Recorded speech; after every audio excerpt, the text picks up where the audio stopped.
আসসালামু আলাইকুম সুপ্রিয় শিক্ষার্থীরা, আশা করি তোমরা সবাই ভালো আছো। এই করোনা পরিস্থিতির মধ্যে স্বাস্থ্যবিধি মেনে তোমরা সকল কাজ করছো এবং লেখাপড়াটা খুব সুন্দর করে কন্টিনিউ করছো, সেটা আমরা তোমাদের হোমওয়ার্ক এবং পরীক্ষায় পার্টিসিপেটের মাধ্যমে বুঝতে পারছি। তাহলে আজকে আমরা সেই তোমাদের জন্য আমরা আরেকটা অনলাইন ক্লাস নিয়ে আসলাম, সেটা হলো ডেটাবেজের উপরে। ডেটাবেজ ম্যানেজমেন্ট সিস্টেমে অলরেডি আমরা 5টি লেকচার শেষ করেছি। আমরা আজকে যে লেকচার নিয়ে আলোচনা করব সেটা হলো লেকচার 6। আজকে আমাদের টপিকস যেটা নির্ধারণ করা হয়েছে সেটা হলো রিলেশনাল ডেটাবেজ ম্যানেজমেন্ট সিস্টেম। আমরা রিলেশনাল ডেটাবেজ ম্যানেজমেন্ট সিস্টেমের সংজ্ঞা জানবো এবং কোন কোন উদাহরণগুলো বা সফটওয়্যারগুলো রিলেশন ডেটাবেজ নামে আমরা বলতে পারি, তার বৈশিষ্ট্যগুলো কি, ব্যবহার কি, এবং সর্বশেষে একটা পার্থক্য শিখে রাখবো যেটা হলো আমাদের ডেটাবেজ ম্যানেজমেন্ট সিস্টেমের সাথে সম্পর্কযুক্ত। তাহলে আজকে আমরা আর দেরি না করে লেখাপড়া শুরু করি খুব সুন্দর করে। তাহলে চলে আসি রিলেশনাল ডেটাবেজ ম্যানেজমেন্ট সিস্টেম। এই কথাটার উৎপত্তি কোথায়? এই কথাটার উৎপত্তি আমি তোমাদের বলেছিলাম লেকচার 4-এ। লেকচার 4-এর মধ্যে আমরা বলেছিলাম 1970 সালে রিলেশনশিপ মডেলের উপর ভিত্তি করে কি তৈরি করা হয়, রিলেশনাল ডেটাবেস তৈরি করা হয়। কে তৈরি করেন? এটা হলো এফ এডগার কড, যিনি ছিলেন তিনি করেন কি এই রিলেশনাল ডেটাবেসটাকে তৈরি করেন। তাহলে আজকে আমরা শিখবো রিলেশনাল ডেটাবেসটা আসলে কি জিনিস, কিভাবে এটা কাজ করে। যেমন আমরা একটু খুব সুন্দর একটা উদাহরণের মাধ্যমে বুঝিয়ে দিচ্ছি। যেমন মনে করো তোমরা যখন কলেজে আসো তোমাদের তথ্যগুলো কলেজে সংরক্ষিত থাকে, বাট এই তথ্যগুলো কলেজে কিভাবে আসে? এই তথ্যগুলো আসার জন্য তোমাদের কি করতে হবে?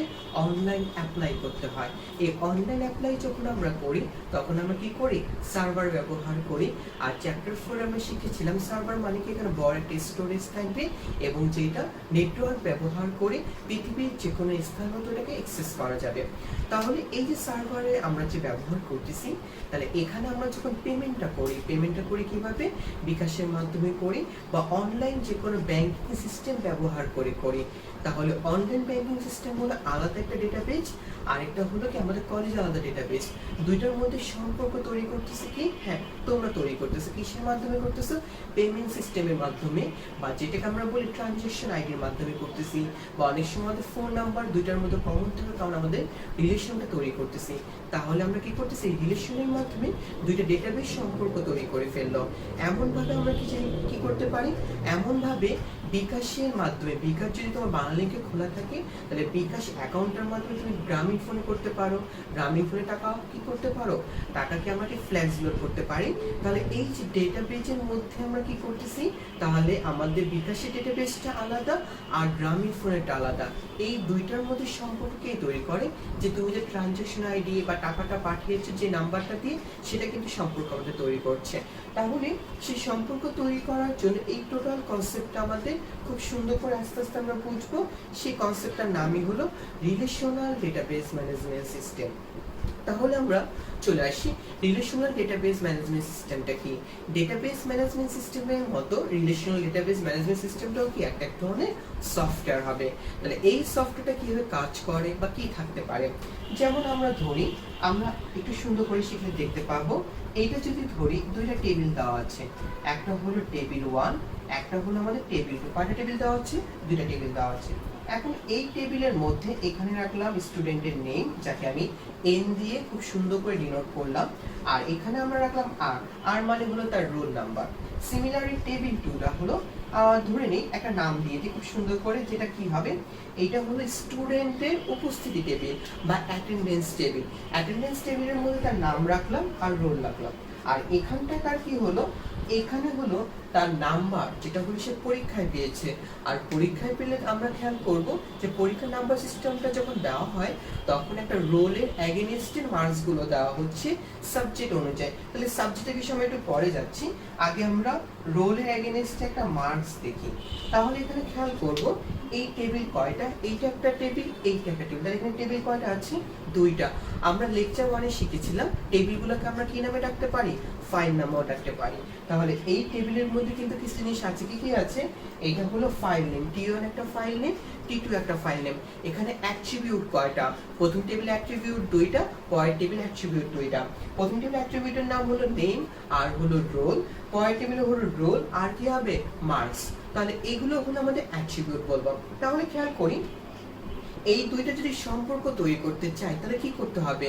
সম্পর্ক তৈরি করার জন্য প্রথম একেবারে যে কাজটা আমাদের করতে হবে সেটা হলো দুইটার মধ্যে কোনো কমন কোনো ডেটা আছে নাকি, বা অ্যাট্রিবিউট আছে নাকি, বা কমন কোনো ফ্যাক্ট আছে নাকি, সেটা আমরা শিখবো। তাহলে আমরা সেখান থেকে আমরা কি করতে পারি? রোলটা নিয়ে আসি। এখানে খেয়াল করো মধ্যে দুই জায়গায় এখানেও আর দেখা যাচ্ছে, এখানেও আর মানে আমরা শিখেছিলাম কি আর হলো এখানে রোল আমরা ধরে নিচ্ছি।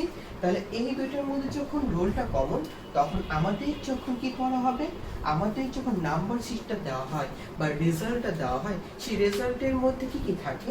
রেজাল্টের মধ্যে একটা নেম থাকবে, একটা রোল থাকবে এবং একটা মার্কস দেওয়া থাকবে, সে কত পেয়েছে। সিম্পল ভাবে যদি বলা হয় বাংলাতে তুমি কত পেয়েছো, তাহলে সবগুলো যখন বাংলা, তাহলে বাংলা সাবজেক্টের জন্য আলাদা করে বাংলা সাবজেক্ট বলা লাগছে না, তাহলে তার রোলের এগেইনস্টে কি পাবো? একটা মার্কস পাবো। তাহলে এখানে এই যে নেম চলে আসলো, দুইটা রোল, এই রোল কিন্তু এটার সাথে কি তৈরি করেছে? সম্পর্ক তৈরি করেছে। আর এই সম্পর্ক তৈরি করার কারণে দুইটা হুবহু এক থাকার কারণে একটা মাত্র অ্যাট্রিবিউট এসেছে এবং এই মার্কসটা চলে এসেছে। এখন তাহলে সুবিধা কি ছিল? এই টেবিলে কিন্তু T1 তার মার্কস জানে না। যদি বলা হয় এ একটি স্টুডেন্ট, রোল হলো 1 রো, সে পেল 10। এখন যদি বলা হয় এর মার্কস কত, এই টেবিল থেকে বলা যাবে না। আবার এখানে যদি কোশ্চেন করা হয় রোল 1 কার, রোল 1 এর স্টুডেন্টের নাম কি, তখন এখান থেকে তার নাম বলা যাবে না। বাট যখন দুইটার মধ্যে সম্পর্ক তৈরি করে আমরা নতুন একটা টেবিল তৈরি করলাম, তখন সেই টেবিলে আমি বলতে পারি যে এখানে রোল 1 কার, এর রোল কত? 1 কত পেয়েছে? 1 পেয়েছে 10। এ কত পেয়েছে? এ কি কত পেয়েছে? 10 পেয়েছে। তাহলে এই যে আমাদের সম্পর্ক তৈরি করার কারণে আমরা অনেকগুলো ডেটাকে একসাথে আমরা রাখতে পারছি, সেটার জন্য আমরা কি ইউজ করব? Relational database management system use করব। তাহলে এখানে মেইন ফিচারটা শিখে ফেলি। তাহলে যে ডেটাবেস সফটওয়্যার হতে হবে অবশ্যই, তাহলে সাহায্যে একটি নির্দিষ্ট কমন ফিল্ড আমরা এখানে শিখব। নির্দিষ্ট কমন ফিল্ড হতে হবে। নির্দিষ্ট বলতে যেটা দুইটার মধ্যেই থাকবে, যেমন এই আর এবং এটাকে আমরা প্রাইমারি কি এবং ফরেন কি হিসেবে এটা কি করতে পারি? ডিনোট করতে পারি। তাহলে ফিল্ডগুলো হবে প্রাইমারি কি আর কি হবে? ফরেন কি, বা প্রাইমারি কি ফিল্ড হবে বা ফরেন কি ফিল্ড হবে। আমরা এটা একটু মনে রাখি, প্রাইমারি কি ফিল্ড আমরা শিখবো, আচ্ছা, এবং ফরেন কি ফিল্ডও শিখবো। তাহলে শুধুমাত্র জাস্ট এতটুকু মনে রাখি, কমন ফিল্ড এগুলোকে আমরা ফিল্ডও বলতে পারি, অ্যাট্রিবিউটও বলতে পারি। তাহলে এই কমন ফিল্ডের উপর ভিত্তি করে কি করতে পারি? কমন ফিল্ড, অথবা মনে করি এইটা হলো অন্য একটা ডেটাবেজে, এইটা হলো ডেটাবেজ DB1, এটা হলো ডেটাবেজ আরেকটা ডেটাবেজ 2। তাহলে ডেটাবেস 1 এর একটা টেবিলের সাথে ডেটাবেস 2 এর একটা টেবিলের মধ্যে, যেমন এখানে হলো একাধিক টেবিল অথবা একাধিক ডেটাবেজের টেবিলের মধ্যে, তাহলে যে একাধিক ডেটাবেজের টেবিলের মধ্যে, তার মানে কি হচ্ছে এখানে একাধিক হবে। তাহলে মধ্যে সম্পর্ক তৈরি করা, এই যে সম্পর্ক যে তৈরি করা হচ্ছে, যখন এটা তৈরি করা হবে তখন এই টোটাল সিস্টেমটাকে আমরা কি নামে রাখবো? RDBMS নামে রাখবো, রিলেশনাল ডেটাবেস ম্যানেজমেন্ট সিস্টেম নামে ডাকবো। তাহলে এই রিলেশনাল ডেটাবেস ম্যানেজমেন্ট সিস্টেমটা আশা করি তোমাদের কনসেপ্ট একটু ক্লিয়ার হয়েছে। তাহলে কি কি আমাদের ইম্পর্টেন্ট? সেটা হলো নির্দিষ্ট কমন ফিল্ড অবশ্যই থাকতে হবে। আর কি থাকতে হবে? একটি টেবিল না, একাধিক হতে হবে। একাধিক টেবিলও হতে পারে বা একাধিক ডেটাবেজের টেবিলও হতে পারে, তার মানে ভিন্ন ডেটাবেজের টেবিলও হতে পারে। তাদের মধ্যে কি করবে? ওই যে কমন ফিল্ডের উপর ভিত্তি করে তারা কি করবে? সম্পর্ক তৈরি করবে।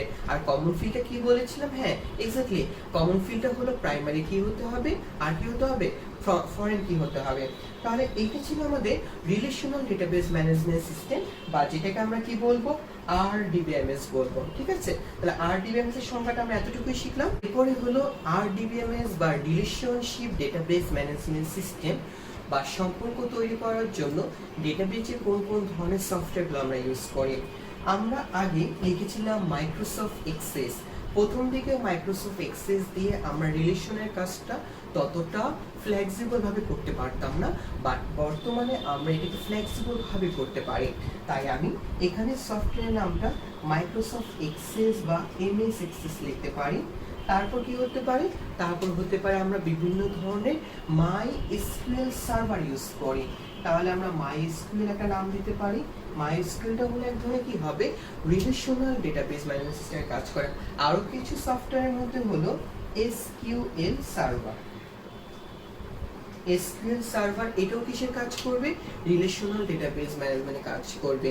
এরপর হতে পারে এসকিউএল সার্ভার লাইভ, এটাও কি করতে পারে আমাদের যে রিলেশনাল ডেটাবেস ম্যানেজ সিস্টেমে কাজ করতে পারে।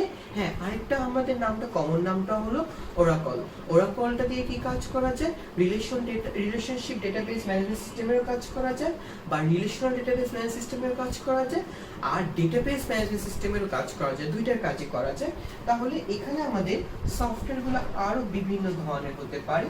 তাহলে যেহেতু আমরা মাইক্রোসফট এক্সেস দিয়ে প্রথম দিকে ডেটাবেজের সম্পর্ক বা ডেটাবেজে কি শিখেছিলাম, আমরা বিভিন্ন ধরনের ডেটা টাইপগুলো শিখেছিলাম, এরপর অ্যাট্রিবিউটগুলো দেখেছিলাম, ফাইলের নেমগুলো দেখেছিলাম, ডেটাগুলো দেখেছিলাম, রেকর্ডগুলো দেখেছিলাম।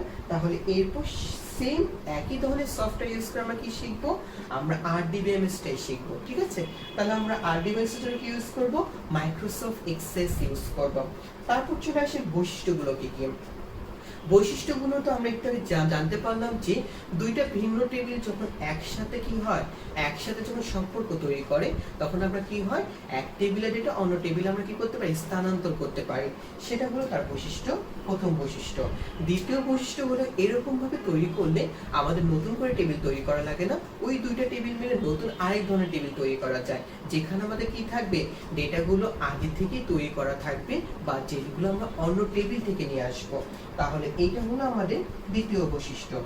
থার্ড বৈশিষ্ট্যের মধ্যে ইম্পর্টেন্ট হলো এখানে ডেটা ভ্যালিডেশন হবে। ডেটা ভ্যালিডেশন মানে হলো কি, কোন ফিল্ডের জন্য কোন ডেটাটা সেটা নির্দিষ্ট থাকবে। যেমন খুব সুন্দর করে যদি বলা হয়, যেখানে ইমেল অ্যাড্রেস দিয়ে আমাদের কি করতে হবে, কোথাও লগ ইন করতে হবে, সেখানে আমরা ফোন নাম্বার দিলে কাজ করবে না। 3 নাম্বার হলো আমরা বৈশিষ্ট্যের মধ্যে আরেকটা বলতে পারি, এই টোটাল ডেটাবেসগুলোকে আমরা কি করতে পারি, কেন্দ্রীয়ভাবে নিয়ন্ত্রণ করতে পারি। কেন্দ্রীয়ভাবে নিয়ন্ত্রণ করার জন্য আমরা কি ইউজ করব, আরডিবিএমএস ইউজ করব। তাহলে 4 নাম্বার কি, 4 নাম্বার হলো রিপোর্ট তৈরি করার জন্য। হ্যাঁ, কিছুক্ষণ আগে দেখেছিলাম আমরা কি করতে পারি, রেজাল্ট শীট তৈরি করতে পারি।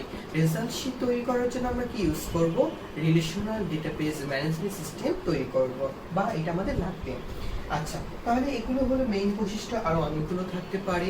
এটার সাহায্যে গ্রাফ তৈরি করা যায়, চার্ট টাইপের ডেটাগুলো তৈরি করা যাবে, তারপর কি করা যাবে, ডেটা ভ্যালিডেশনের মাধ্যমে ডাটা নিয়ে এন্ট্রি করা যাবে, আরো অনেক ধরনের কাজ করা যাবে। তার মধ্যে একটা হলো এইটা সিকিউরিটি কিন্তু ডেটাবেস ম্যানেজমেন্ট সিস্টেমের সিকিউরিটি থেকে অনেক বেশি। তাহলে এটা সিকিউরিটিটাও খুবই বেশি, এটা আমরা জেনে রাখবো। ব্যবহারগুলো শিখে রাখি, ব্যবহারগুলো কোথায় কোথায় ব্যবহার করতে পারি। যেমন আমরা যদি মনে করি যে একটা হসপিটালের মধ্যে একটা রোগী যখন আমরা ভর্তি করাই তখন তার কি কি থাকতে পারে, সে যে বেডে থাকে তার একটা কস্ট থাকতে পারে, সে যে টেস্টগুলো করে তার জন্য একটা কস্ট থাকতে পারে, সে যে খাবারগুলো খাচ্ছে তার জন্য একটা কস্ট দিতে পারে। এই টোটাল কস্টগুলোকে একসাথে করে যখন আমাদের রোগীটা কি করে, ডিসচার্জ করে দিচ্ছে, তখন তার একসাথে একটা পেমেন্ট পাচ্ছে, এবং পরবর্তীতে এই রোগীটা যে এই হসপিটালে ছিল তার একটা রেকর্ড থেকে যায়। হ্যাঁ, এই রেকর্ড হাসপাতাল বা বিভিন্ন হসপিটালে কর্মী, রোগীর এই রেকর্ড, সকল ধরনের রেকর্ডগুলো কিসের মাধ্যমে রাখা হবে, আরডিবিএমএস এর মাধ্যমে রাখা হবে। শিক্ষা প্রতিষ্ঠানে, ব্যাংক, বিমা, এরপর যদি আমাদের যদি বলা হয় এয়ারলাইন্স, আমাদের টিকিট যে কাটি, টিকিটের শিডিউলগুলো চেক করা, এভরিথিং কি থাকবে আমাদের ডেটাবেজে। আর রিলেশনাল ডেটাবেজ ম্যানেজমেন্ট সিস্টেম কি করতে পারি, আমরা ব্যবহারটা করতে পারি। আরেকটা বিষয় হতে পারে, আমরা যেমন বিকাশ ইউজ করি, বিকাশে একটা অপশন থাকে স্টেটমেন্ট, এখানে আমরা কি থাকতে পারি, ক্যাশ ইন থাকতে পারে, ক্যাশ আউট, দেখা যাচ্ছে এখানে ক্যাশ ইন কত হয়েছে, ক্যাশ আউট কত হয়েছে। এই যে একটা সম্পর্ক তৈরি করতেছে আমাদের কিসের মাধ্যমে, অন্য একটা নাম্বারের সাহায্য করতেছি। তাহলে এইটা কি আমরা কি বলতে পারি, রিলেশনাল ডেটাবেস ম্যানেজমেন্ট সিস্টেম বলতে পারি। তার মানে আমরা যখন অনলাইনে কোনো ডেটাগুলো নিয়ে কাজ করব বা ডেটাগুলোকে ফাইল আকারে নিয়ে সাজিয়ে কাজ করতে চাই, খুব ইজিভাবে ডেটাকে খুঁজে বের করতে পারি বা বিভিন্ন ধরনের কি করতে পারি, প্রক্রিয়াকরণ তৈরি করতে পারি, তখন আমরা কোনটা ইউজ করব, রিলেশনাল ডেটাবেস ম্যানেজমেন্ট সিস্টেম আমরা কি করতে পারি, ইউজ করতে পারি। তাহলে এটা হলো তার ব্যবহারগুলো আমরা খুব ভালো করে মনে রাখবো। এই ব্যবহারগুলোর উপর বেস করে আমাদের কি থাকতে পারে, এমসিকিউ থাকতে পারে।